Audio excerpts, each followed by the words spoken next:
So our next speaker, quite a few of you will know Louise Lenz. She worked with me in the IBD clinic for the last couple years, this transition program. So we've had I guess, a relatively loose program up to now. We're feeling that we need to really ratchet this up. So as well as the flu vaccine for the next year, our transition program is going to be going. We're going to be focusing on that. So rather than introduce it in the clinic, we want to introduce it tonight, what we've done. We're definitely looking for some parent volunteers to help go through this with us so that we make sure we have it right before we start it up. And without any more yapping, Louise.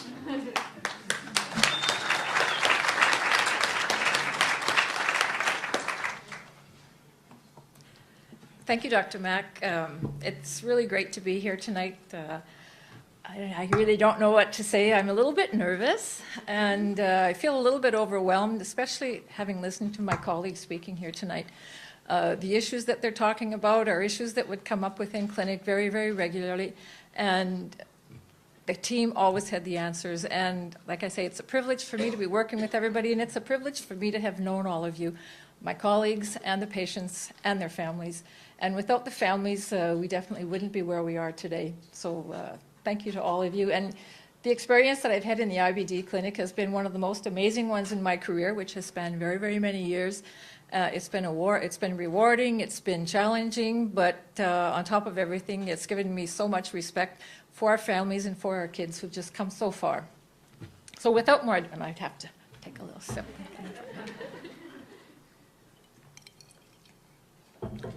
So the title of my talk tonight is Empowering Youth to Manage IBD. And I think the main word there is empowering.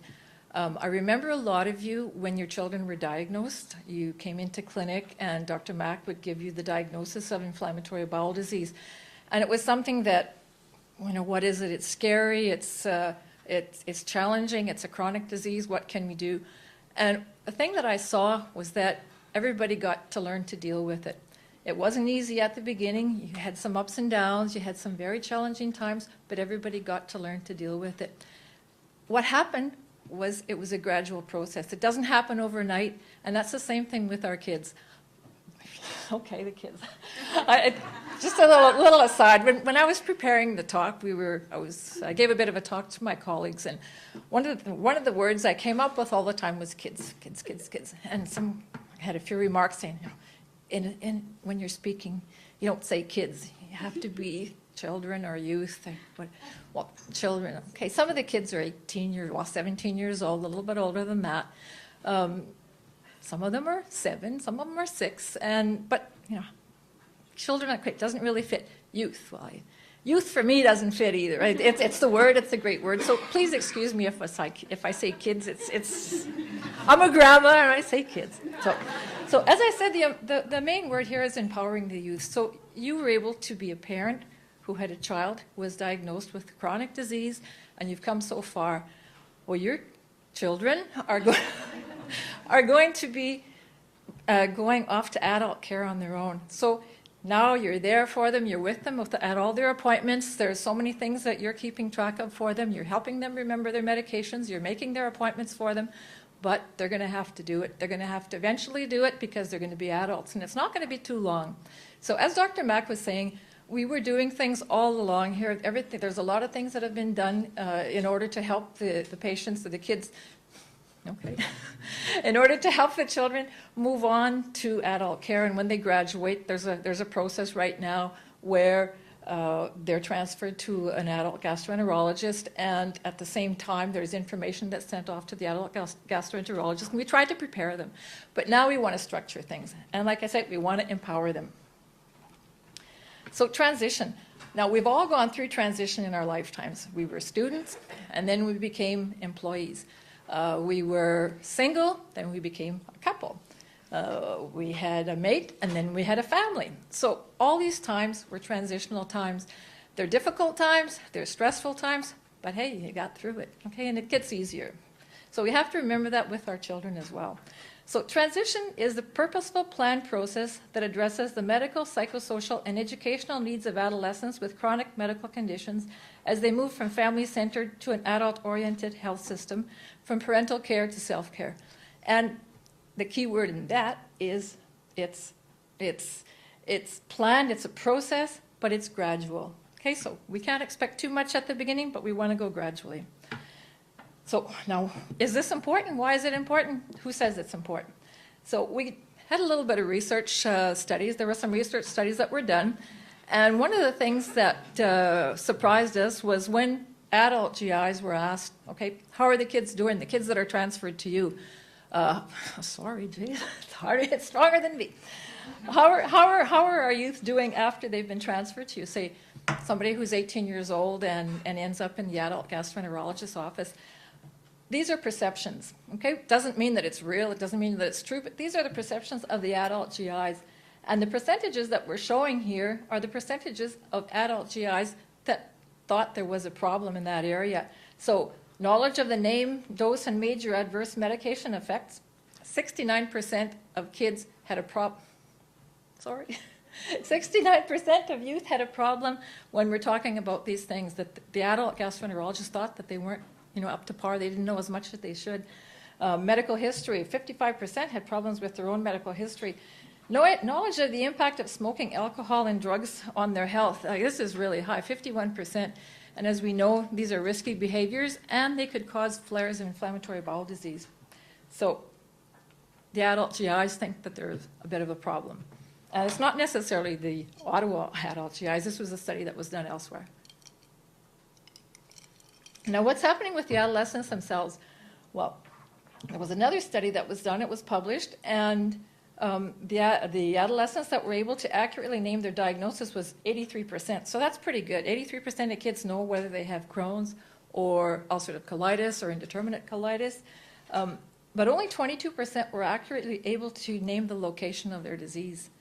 So pretty important when you're going to be going to see an adult gastroenterologist to be responsible for your own health, making sure that you're staying as healthy as possible if you don't really know where your disease is and are not able to express it. Another problem that was noted when in this study was that the patients were not necessarily knowledgeable about the resources that were available. Pharmacy, funding for medication. Mom and Dad have been looking after this, but they're going to have to look after it, so they have to know. So these are the things that we have to look at, helping them with, is to take responsibility for these things. So why should we develop a transition process? The kids, our patients, they end up going to adult care, and we don't see them anymore, or we maybe meet them once in a while out on the street, but we do take responsibility for them and really, really care about them. But intuitive reasoning just makes sense that we need a transition process. So we know that it takes time to learn. We know that you have to learn gradually. You can't learn everything at the same time. Changing from pediatric care to adult care is stressful. It takes a while. So it just makes good sense. And also, the mandate and the functioning of pediatric and adult services are significantly different. So in pediatric services, what we see is family-centered care. We're putting a lot of emphasis on what's going on with the patient, but we're also supporting the whole family as a family unit as well, and helping them to help their child. However, in the adult-centered care, in the adult services, you're there, you're in for your appointment, and you're being well taken care of, but it's just not the same. And you have to learn to express yourself. You have to learn to ask the right questions. You have to learn to be an advocate for yourself in the adult-centered care. And it takes a while. You can't do it right away. So as well, adolescence is often a turbulent time. And I've got my own memories. And, I meet with a lot of adolescents within the hospital. And, it's not easy. It's a time of great change. There's a lot of peer pressure. There's a lot of things out there that can maybe make the kids have a little bit more risky behavior than a younger child. Things like drugs, alcohol, smoking, risky sexual behavior. These are all things that can give a lot of problems for our youth. The thing of it is, with the transition process, we feel that it may be empowering for the patients and reduce the rebellion in the form of noncompliance. Rebellion is normal. Okay? Mistakes are normal. But we feel that if we have a structured program where we do specific things with them, we get them involved, we try and get them motivated, that it's really, really going to help in order to become more compliant.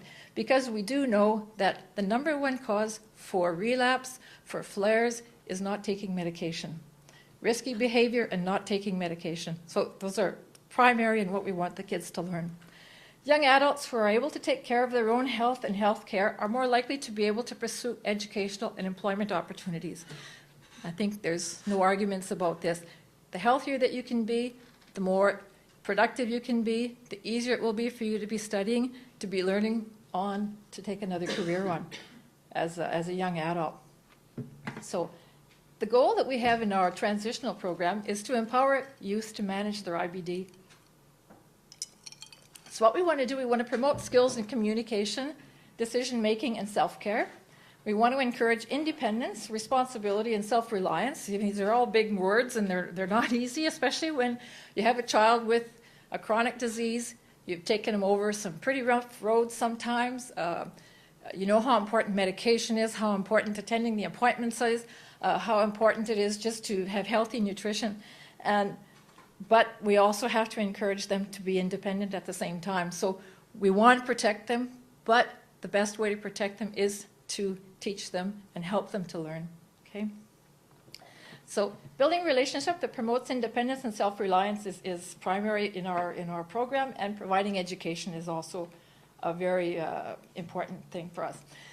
So what we've done, we've developed some tools. So the tools that we have are forms. I have some copies of them here. I'd like to show people, as Dr. Mack said, if somebody's interested, we'd really like to get some parental input from that. So we develop self-management goals so that it's questions that we ask the kids. We have a form that will ask the patients some questions. Things like, say, a child that's between 12 and 14 years of age. Are you able to take Are you able to take your temperature? Are you able to describe your pain? Are you able to keep a stool diary? And so on. So we have team strategies to promote learning and independence and self-reliance at the same time. So there's specific ways that the physicians and the healthcare teams are going to be questioning our youth and getting them to open up. We want them to be able to talk. So we have some information as well. We give them the book, the IBD book. Everybody has one, and if you don't have one, please come and ask for it. Thanks to the 3C Foundation, we've received them grace of a donation from the 3C Foundation. Websites talk about the IBD at home, talk about answering questions and asking questions. They need to be able to ask questions in clinics. Allow them to do that. When the doctor starts to speak to them, allow them to do that. We like to have the patients in with the doctor alone for a few minutes with each visit. After a certain age, after about 12 years, it's good for them to be alone with the physician so that they can ask questions and they can actually answer questions as well. So what our hope for outcomes are that increased disease understanding and autonomy. We want the kids to understand their disease. We want them to be responsible for themselves. We want them to be able to do things on their own. We'd like them to adhere to the medical treatment plan, and that's the biggest challenge. So, my vitamins, I don't take my vitamins, I don't take my calcium. I know that it's important for me. I forget, I don't do it, and I don't, That's the same way with medication when you're not feeling ill. That's why they have to learn what will happen if they don't take their medication and if they don't follow the healthy guidelines. And improved control of disease activity, enhancement of the transition of care from CHEO. So we want to have a good program. We want it to respond to your needs. We want it to respond to the adolescents' needs, because what we want is the best possible quality of life. And that's our end goal. And with your help, we need your help. We need you to support us. We need you to support our children as well. I'm sure we can do it, but everybody has to get involved. Thank you very much.